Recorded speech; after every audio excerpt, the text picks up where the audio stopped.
नमस्ते विद्यार्थियों। आज हम अपने विज्ञान की 23वीं वीडियो में मिल रहे हैं। हमारा अध्याय संख्या 3 चल रहा है और आज मैं आपको मेंडल ने जो शब्दावलियाँ दी थी, कुछ इम्पोर्टेंट शब्द दिए थे, उसके बारे में हम बातें कर रहे थे। आज हम इसके बारे में और बातें करेंगे। ठीक है, देखो सबसे पहले आता है समयुग्मी। समयुग्मी नाम से स्पष्ट हो रहा है। समयुग्मी यानी सम यानी होता है समान, युग्म यानी होता है जोड़ा। ऐसा जोड़ा जो समान होता है। समान का मतलब जो दोनों जो उसमें लक्षण होते हैं, दोनों यानी उसमें जो गुण होते हैं वो दोनों समान होते हैं। जैसे कि कैपिटल टी और कैपिटल टी। कैपिटल टी और कैपिटल टी का मतलब क्या होता है, दोनों कैसे हो गए, ये समान हो गए। अगर इसकी जगह ये स्मॉल होता तो इसे बोलते हैं विषम युग्मी। जैसा कि अगला अपना नंबर आ रहा है विषम युग्मी।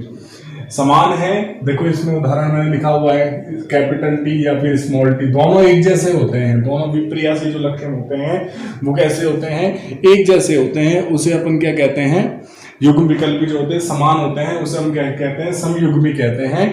अच्छा आगे बढ़ते हैं। दूसरा नंबर आता है विषम युग्मी की बात करते हैं। ये लक्षण को नियंत्रित करने वाले जीन, एक लक्षण को नियंत्रित करने वाले जीन जिनके जो विकल्प होते हैं वो कैसे होते हैं, असमान होते हैं। विकल्प कैसे होते हैं, असमान। जैसे कि इसमें दोनों के दोनों ये कैपिटल है, ये दोनों के दोनों कैसे स्मॉल है, वैसे इसमें ये कैपिटल है, ये क्या है, स्मॉल है। तो इसको अपन क्या बोलेंगे, विषम, यानी एक दूसरे से समान नहीं है ये। ठीक है, अगला नंबर आता है 5वां लक्षण प्रारूप। लक्षण प्रारूप और जीन प्रारूप में कई बार पूछा गया है कि लक्षण प्रारूप और जीन प्रारूप में अंतर क्या है। ठीक है, मैं आपको बताता हूँ लक्षण प्रारूप का मतलब क्या होता है। लक्षण तो वो होते हैं जो हमको बाहर से नजर आते हैं किसी व्यक्ति में।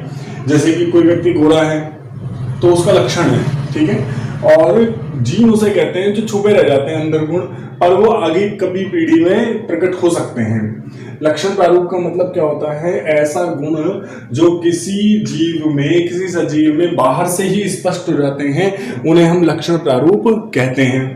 ठीक है, जैसे कि मैंने अभी थोड़ी देर पहले उदाहरण दिया कि कोई व्यक्ति गोरा है, लंबा है, बौना है, तो उसके क्या कहते हैं, लक्षण है। अपन ने उसको बाहर से देख के पहचान लिया।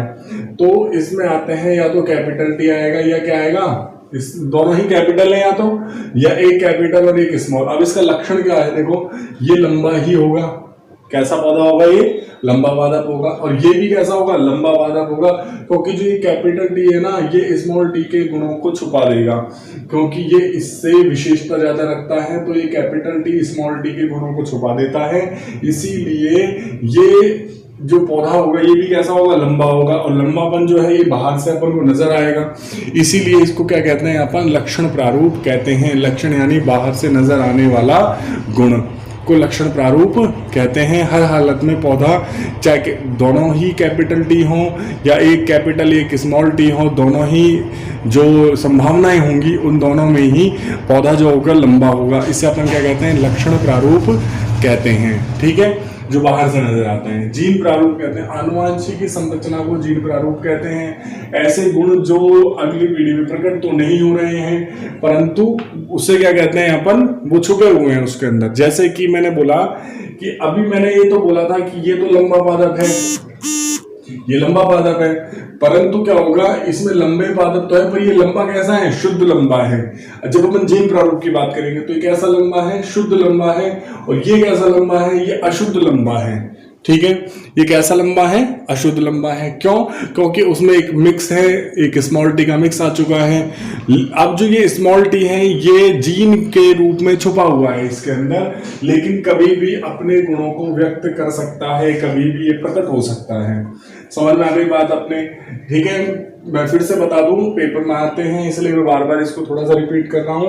लक्षण प्रारूप और जीन प्रारूप, लक्षण वह गुण होते हैं जो किसी सजीव के बाहर से नजर आते हैं, और जीन प्रारूप वो होते हैं जो किसी सजीव की आनुवांशिक संरचना होती है, यानी उसमें वो गुण भीतर ही छुपे रहते हैं। उसे अपन क्या कहते हैं, जीन प्रारूप कहते हैं। अगला नंबर आता है हमारा 7वां और 8वां टॉपिक जो है, ये भी एक दूसरे के अपोजिट है, प्रभावी लक्षण और अप्रभावी लक्षण।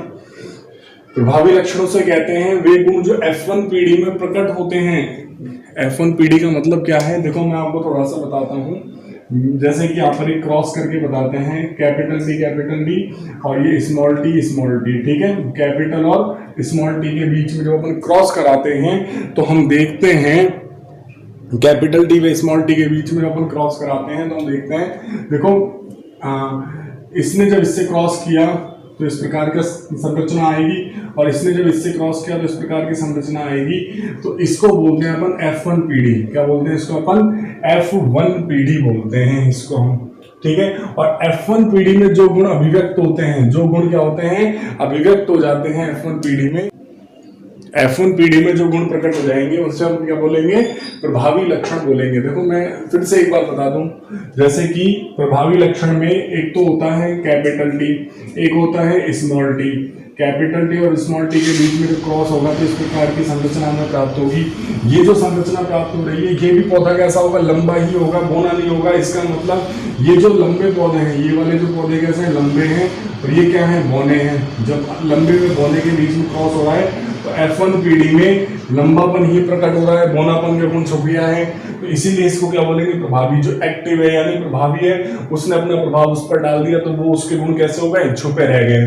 अप्रभावी की बात करते हैं। अप्रभावी इसी उदाहरण में अपन फिर से समझ सकते हैं। अप्रभावी ये वाला गुण अप्रभावी हो गया इसका। ये कौन से गुण हो गए? प्रभावी हो गए। ये कौन से गुण हो गए? अप्रभावी हो गए हैं। इसे हम अप्रभावी लक्षण और प्रभावी लक्षण के रूप में व्यक्त करते हैं। अगला टॉपिक आता है अपना, अगले जो शब्दावली है, एक संकरण, बहुसंकरण, द्विसंकरण, तीन संकरण और इसी प्रकार से सारी चीजें आती हैं। देखो क्या क्या आते हैं इसमें, मैं बात करता हूं आपसे अभी। एक संकरण, एक लक्षण की वंशानुगति का अध्ययन करते हैं। जब एक संकरण का मतलब क्या होता है?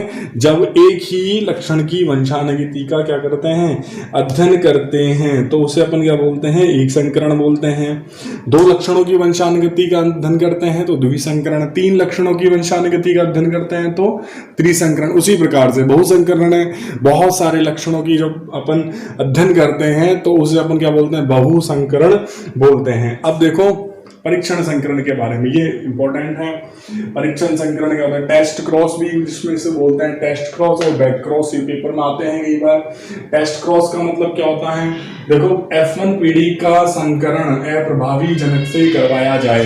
देखो F1 पीढ़ी का, देखो फिर से बात करते हैं। दो तो हो गए कैपिटल, स्मॉल, इसका क्रॉस इससे कराया तो इस प्रकार का आ गया, और इसका क्रॉस इससे कराया तो इस प्रकार का। तो यानी हमको कैपिटल टी और स्मॉल टी प्राप्त हो रहा है, यानी अशुद्ध लंबे प्राप्त हो रहे हैं इसमें। अब ये जो अपन को संरचना प्राप्त होती है कौन सी है? F1 पीढ़ी है। अब देखो नाम क्या लिख रहा है? परीक्षण संकरण। F1 पीढ़ी का संकरण अप्रभावी जनक से कराएं। आप सोचें, खुद सोचें मन में कि अप्रभावी कौन है? अप्रभावी ये वाला संरचना है।